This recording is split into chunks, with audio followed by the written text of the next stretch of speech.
उज्जैन के बाबा काल भैरव के मंदिर के बाहर का ये नज़ारा आप देख रहे हैं। हम यहाँ पर पहुँचे थे, बहुत तेज बारिश हो रही थी और बारिश के समय पर कुछ ऐसा नज़ारा आपको काल भैरव मंदिर के बाहर देखने के लिए मिलता है। जहाँ तक आपकी नज़र पड़ेगी, जहाँ तक आप देख सकते हैं, वहाँ तक के आपको हज़ारों की संख्या में श्रद्धालु भक्त लोग दिखाई देंगे और सभी के हाथ में आपको छाते दिखाई दे रहे हैं। और बहुत ही अद्भुत नज़ारा काल भैरव मंदिर के बाहर का आप अभी देख रहे हैं।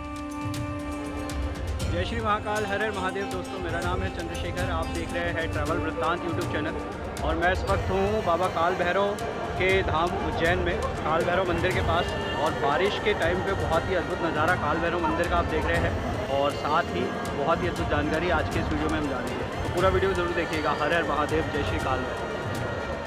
भगवान शिव के 12 ज्योतिर्लिंग में से एक प्रमुख ज्योतिर्लिंग महाकालेश्वर ज्योतिर्लिंग है, जो कि उज्जैन अवंतिका नगरी में स्थित है। और यहाँ पर भगवान महाकाल के दर्शन के साथ काल भैरव के दर्शन करने का एक बहुत ही अद्भुत नियम है। ऐसी मान्यता है कि महाकाल के दर्शन के साथ काल भैरव के दर्शन करने से आपको बाबा महाकाल के दर्शन का पूर्ण फल प्राप्त होता है।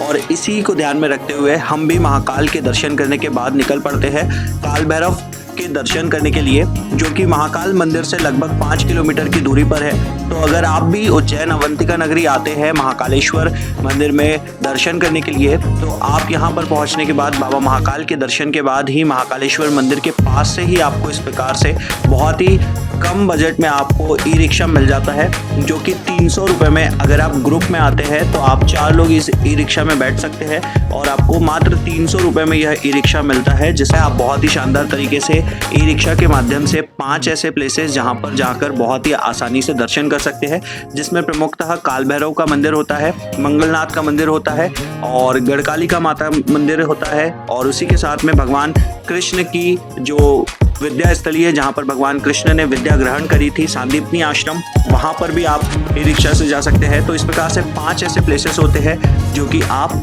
मात्र 300 रुपये में यहाँ पर विजिट कर सकते हैं। तो हमने भी हमारे लिए एक रिक्शा कर लिया था और रिक्शा करने के बाद हम निकल पड़ते हैं काल भैरव के दर्शन के लिए। तो काल भैरव मंदिर पहुँचने के बाद में ही आपको काल भैरव मंदिर के आसपास में सभी तरफ आपको इस प्रकार का नज़ारा देखने के लिए मिलता है, जहाँ पर प्रमुखतः जो यहाँ का उज्जैन में काल भैरव मंदिर है। और यहाँ की विशेषता यह है कि यहाँ पर भगवान काल भैरव को प्रसाद के रूप में, भोग के रूप में मदिरा चढ़ाई जाती है। और इसी वजह से आपको जैसे ही आप काल भैरव मंदिर के पास पहुँचते हैं, हर तरफ आपको मदिरा की दुकानें दिखाई देगी, जो कि यहाँ पर प्रसाद के रूप में भगवान काल भैरव को समर्पित की जाती है। और इसके पीछे अपनी ही एक अलग मान्यता है, बहुत प्राचीन मान्यता है, जिसके चलते यहाँ पर भगवान काल भैरव को मदिरा प्रसाद के रूप में, भोग के रूप में चढ़ाई जाती है।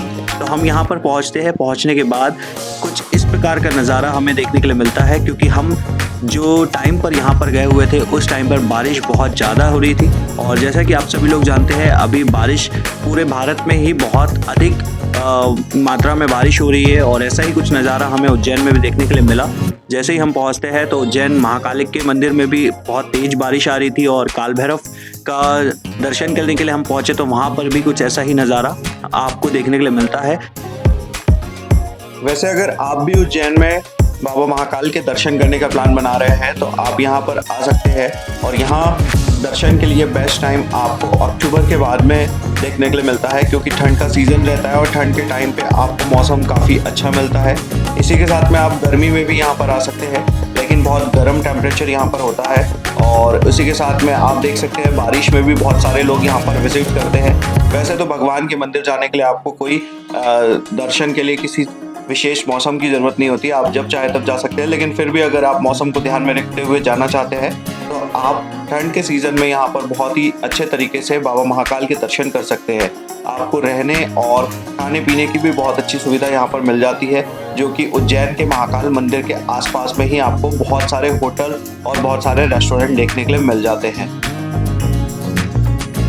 और यहाँ दर्शन करने के साथ ही आप और भी कई सारे प्लेसेस हैं जो कि उज्जैन में बहुत ही आसानी से दर्शन कर सकते हैं। एक दिन में मात्र आप उज्जैन के कई सारे प्रमुख दर्शनीय स्थल है जहां पर बहुत ही इजीली विजिट कर सकते हैं, जिसके लिए आपको मात्र एक ई रिक्शा करना होगा और ई रिक्शा के माध्यम से बहुत बढ़िया तरीके से आपको दर्शन हो जाते हैं। तो हमारे बाबा काल भैरव के दर्शन करने के बाद हम यहाँ से निकल पड़ते हैं और यहाँ से निकलने के बाद हम जाते हैं अगले डेस्टिनेशन पर, जो कि गढ़कालिका माता का मंदिर होता है, जहाँ पर ऐसी मान्यता है कि 52 शक्तिपीठ में से एक शक्तिपीठ गढ़कालिका माता और हरसिद्धि माता यहाँ पर विराजमान है, जो कि उज्जैन अवंतिका नगरी में है। तो आप भी अगर उज्जैन के महाकालेश्वर के दर्शन के लिए आ रहे हैं तो पूरे बहुत ही अच्छे तरीके से आप यहाँ पर उज्जैन में बहुत सारे ऐसे प्लेसेस हैं जहाँ पर विजिट कर सकते हैं, जहाँ पर दर्शन कर सकते हैं और बहुत ही शानदार तरीके से आपको इसका लाभ प्राप्त होगा। तो ऐसे ही वीडियोस के लिए मेरे इस यूट्यूब चैनल के साथ जुड़े रहे, लाइक शेयर और सब्सक्राइब जरूर करें। मिलते हैं अगले वीडियो में किसी नई जानकारी के साथ। तब तक के लिए हर हर महादेव, जय श्री महाकाल।